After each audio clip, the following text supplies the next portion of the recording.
Se você quer saber quais são os gráficos do movimento uniforme e como utilizá-los, esta aula foi feita especialmente para você. Eu me chamo Tiago e bem-vindos à aula do Bruce.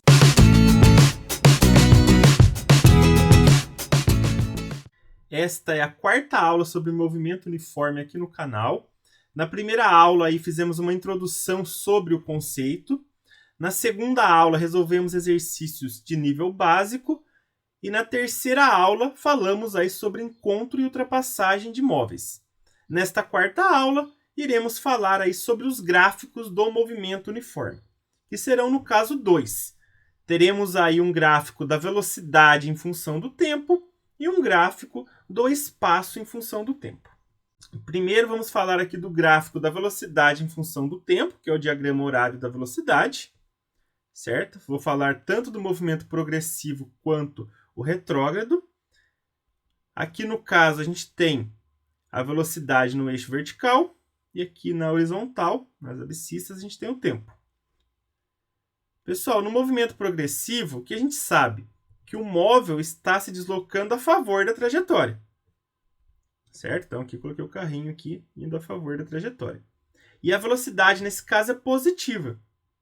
E como o movimento é uniforme, a velocidade é sempre constante. Então ela tem que ser uma linha paralela aqui ao tempo, certo? Paralela a esse eixo do tempo. Então, como ela é positiva, ela tem que estar aqui ao lado de cima desse eixo do tempo, certo? Dessa maneira a gente tem uma velocidade positiva aqui e constante. No movimento retrógrado, o que a gente sabe? Que o móvel tem que estar aí contra a trajetória, certo? Se a trajetória aqui ela aumenta para a direita, ele estaria aí para a esquerda se movimentando. Então, o que acontece? A velocidade, nesse caso, tem que ser negativa. Então, tem que ser uma linha aqui abaixo do eixo do tempo aqui, certo? Paralela a esse eixo. Então, movimento progressivo, velocidade positiva. Movimento retrógrado, velocidade negativa. Agora, olha só. Se eu tenho esse gráfico da velocidade em função do tempo, e eu quero calcular o deslocamento que um corpo fez de um tempo até outro, como que eu faço? É bem simples. Olha só. Eu vou calcular o deslocamento escalar. Eu tenho um tempo 1 e aqui um tempo 2. Quanto que o móvel se deslocou do tempo 1 até o tempo 2? É bem simples, pessoal. Eu vou calcular a área do retângulo que vai ser formado, certo? O retângulo abaixo dessa linha aqui da velocidade, certo? Então, calculando essa área, eu consigo achar o ΔS, o deslocamento feito aí do tempo 1 até o tempo 2, certo? Agora, e se for no movimento retrógrado? Mesma coisa. Eu tenho aqui um tempo 1 e um tempo 2. Quanto que o móvel se deslocou de um tempo a outro? Basta fazer a área do retângulo que vai ser formado. No caso aqui em cima, né, desse eixo da velocidade. Sempre da linha da velocidade até o eixo, pessoal, que vocês têm que calcular esse retângulo. E os limites aqui são os tempos, certo? Então, agora que a gente tem um outro deslocamento, do tempo 1 até o tempo 2. O que vai mudar? Quando você calcula a área, não dá um valor positivo, certo? Não tem como a área ser negativa. Então, por isso que eu coloquei aqui o módulo do deslocamento, ou seja, o valor positivo do deslocamento é a área do retângulo formado. É numericamente igual. Só que, olha só, o deslocamento ele pode ser positivo ou negativo. Quando que ele é positivo? Quando você está aqui no movimento progressivo. A área se formou acima do eixo do tempo. Quando que o deslocamento é negativo? Quando você está aqui no movimento retrógrado. A área se formou abaixo aqui do eixo do tempo, certo? Então, aqui positivo e aqui negativo o deslocamento, certo? Ó, coloquei aqui, ó, ΔS positivo nesse caso, ΔS negativo nesse outro caso. Agora, vamos falar do outro gráfico, que no caso seria o espaço em função do tempo, que a gente vai chamar aqui de diagrama horário do espaço. Pessoal, seguinte, eu vou ter aqui o tempo ainda na horizontal e eu vou colocar o S, que vai ser o nosso espaço, aqui na vertical, certo? Pessoal, quando eu tenho tempo igual a zero, eu tenho o nosso S0. Então, o S0 vai ser aonde o tempo é igual a zero, certo? Então, aqui é onde tudo começa. Para o movimento progressivo, eu vou ter uma reta crescente, ou seja, a velocidade vai ser positiva. Quando o movimento é retrógrado, eu vou ter uma reta decrescente. Então, reta crescente, movimento progressivo, reta decrescente é o movimento retrógrado. E eu posso usar esse gráfico para fazer o cálculo da velocidade. Como? Imagina que eu tenho aqui a linha que representa o quanto que está variando o espaço em função do tempo. Aqui no caso eu peguei um movimento progressivo como exemplo, mas serve também para o retrógrado. Pessoal, se eu pegar aqui esse ângulo e calcular a tangente dele, eu consigo achar a velocidade. Mas é bem simples, pessoal. É só você pegar o quanto que teve de deslocamento, certo? Que seria essa variação do espaço aqui, ou seja, esse valor na vertical, e ver o tempo que gastou para esse deslocamento ocorrer, certo? Que seria a variação do tempo, aqui na horizontal. Então, se eu pegar aqui ΔS e dividir por ΔT, eu acho a velocidade. Essa velocidade é constante. Então, velocidade é igual a ΔS sobre ΔT. ΔS é o deslocamento e o ΔT é o intervalo de tempo. Pessoal, unidade de medida. Se você estiver trabalhando com o tempo em segundos e o espaço em metros, aí a sua velocidade tem que ser em metros por segundo. Aí está todo mundo no sistema internacional. Se eu estiver trabalhando aqui o tempo em horas e o espaço em quilômetro, aí a velocidade é em quilômetro por hora. Não está no sistema internacional, mas é muito usual para a gente aqui no Brasil. Agora vamos fazer alguns exercícios para verificar aí a aprendizagem. Olha esse exercício 1. O gráfico abaixo representa o espaço em função do tempo para o móvel. Determina o espaço inicial, a velocidade e a função horária para este móvel. Pessoal, aqui a gente tem um movimento progressivo, né? Dá para ver que a reta é crescente, certo? Um gráfico aqui do espaço em função do tempo. Pessoal, o S0, que é o espaço inicial que ele está pedindo, é bem simples. É só ver aqui aonde a reta cruza o eixo aqui do espaço, certo? Que é quando o tempo é igual a zero. Então, no caso aqui vai ser 1 metro, né? Já que o espaço está sendo dado em metros. Certo? É só olhar onde a reta cruza o eixo do S. Agora, vamos lá, achar a velocidade. Pessoal, a velocidade eu preciso ver um deslocamento e dividir pelo tempo que ocorreu esse deslocamento. Então, fecha um triângulo aqui, ó. Olha só. E a gente percebe que teve uma variação aqui da posição 1 até a posição 7, certo? Um deslocamento aqui de 6 metros, né? É só fazer 7 menos 1. Em quanto tempo que ocorreu esse deslocamento? Não foi do tempo 0 até o tempo 3? Então, tempo de 3 segundos, né? De 0 até 3 é 3. Então, teve um deslocamento de 6 metros em quanto tempo? Em 3 segundos. Então, vamos substituir e resolver.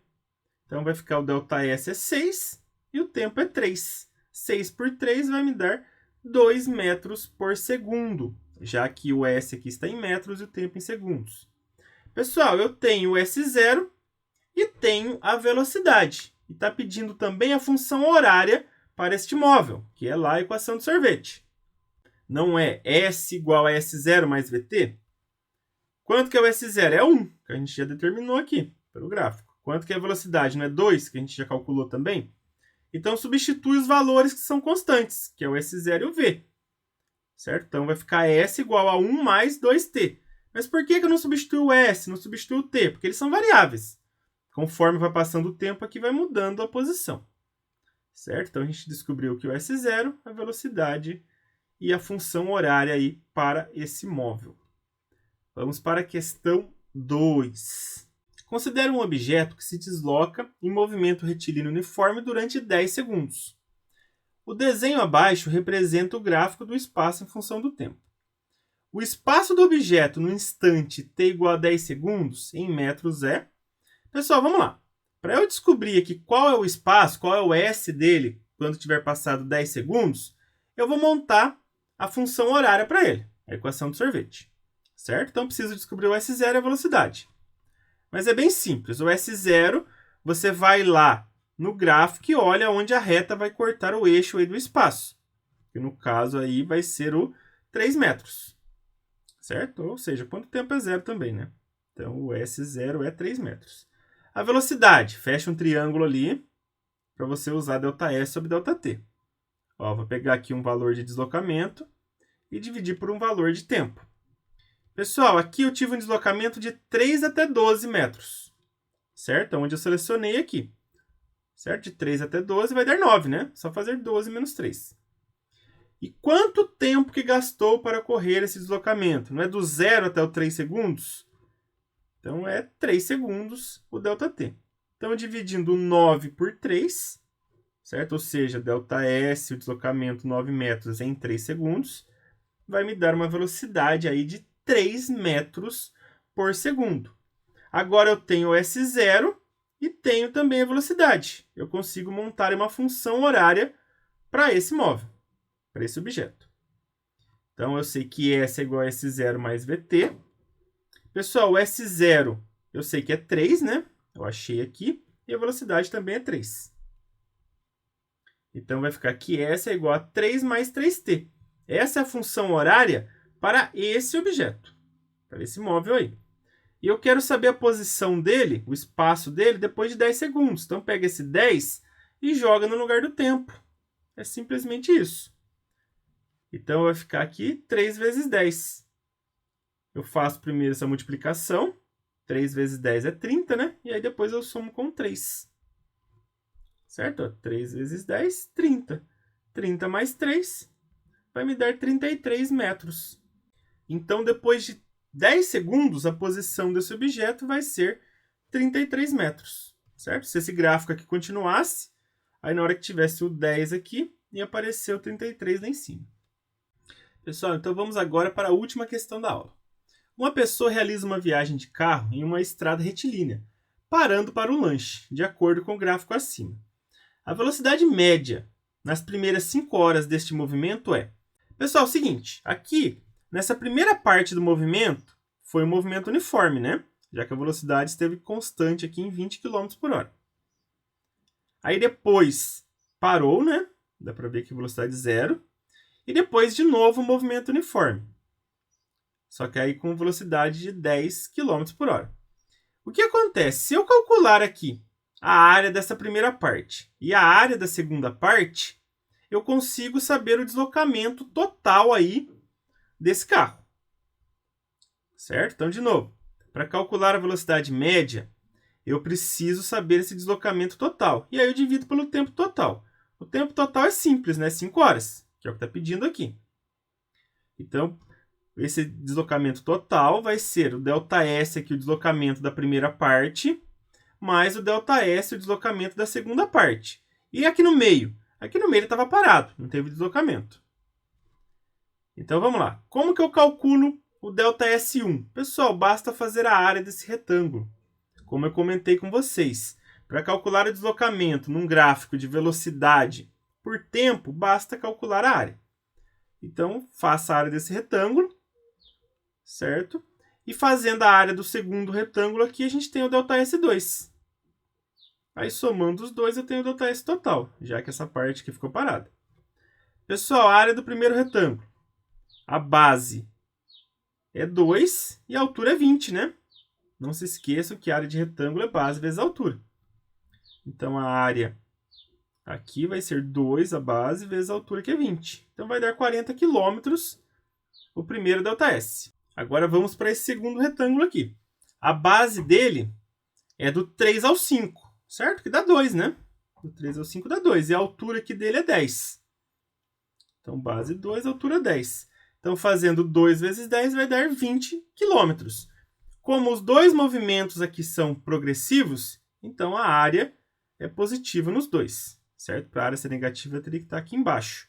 No caso, não a área ser negativa, né, pessoal? ΔS ser negativo, porque a área não pode ser negativa. Certo? Então, eu tenho aqui na primeira parte 40 km percorridos, aí ficou parado um pouco, e na segunda parte 20 km percorridos. Em quanto tempo? Em 5 horas.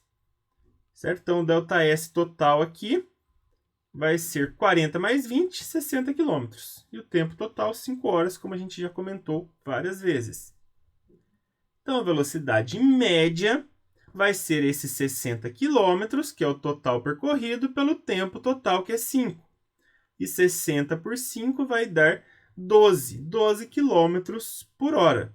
Essa é a velocidade média aí desse carro, nesse percurso aí de 5 horas. Lembrando, teve um movimento uniforme aqui no começo, onde a velocidade era de 20 km por hora, depois ficou parado, depois outro movimento uniforme, aí com velocidade de 10 km por hora. Mas quando a gente pensa num todo, a velocidade mudou, né, pessoal? Então, quando eu calculo essa velocidade média aqui, não significa que é a velocidade constante, certo? Então, a resposta correta da questão 3 é a letra B. Certinho, pessoal? Essa foi a aula de hoje. Se você gostou, dê um joinha. E não se esqueça, toda semana tem novas videoaulas aqui no canal. Um grande abraço a todos e até a próxima!